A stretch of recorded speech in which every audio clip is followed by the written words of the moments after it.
Friends, ഇന്നലെ ഏതാണ്ട് സമയം രാത്രി 10 മണിന്റെ 11 മണിന്റെ ഇടക്ക് ഞാൻ അങ്ങനെ ജസ്റ്റ് ഒറ്റക്ക് ഹാളിൽ ഇങ്ങനെ ഇരിക്കുകയാണ്. പുറത്ത് ഭയങ്കര ഒച്ചപ്പാടും ബഹളവും. അങ്ങനെ മെയിൻ ഗേറ്റ് തുറന്നു നോക്കി. ഞാനിവിടെ അപ്പാർട്ട്മെന്റ് 4th ഫ്ലോറിലാണ് നിൽക്കുന്നത്, ലിഫ്റ്റ് ഇല്ല.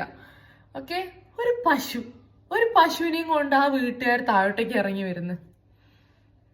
ഇത്ര വിയേർഡായിട്ടുള്ളൊരു കാര്യം, അപ്പാർട്ട്മെന്റിന്റെ ഫ്ലോറ് ഒരു പശു ഇറങ്ങി വരുന്നു. ഓക്കെ, സോ എനിക്ക് തോന്നുന്നു ഇങ്ങനത്തെ കാര്യങ്ങളൊക്കെ ഈജിപ്തിൽ മാത്രമേ നടക്കുന്നുള്ളൂ. എന്തായാലും നിങ്ങളൊന്ന് പോയി കണ്ടു നോക്ക്.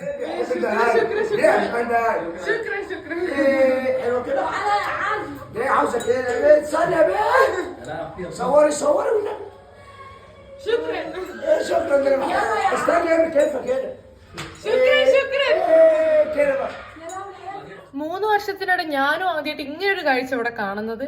എന്തായാലും നിങ്ങളുടെ അഭിപ്രായം കമന്റ്. പിന്നെ അവര് ഫ്ലോറ് കാര്യങ്ങളൊക്കെ അവര് ക്ലീൻ ചെയ്യുകയും ചെയ്തു, പക്ഷെ അവിടെ അപ്പിട്ടിട്ടുണ്ടായിരുന്നു. So by.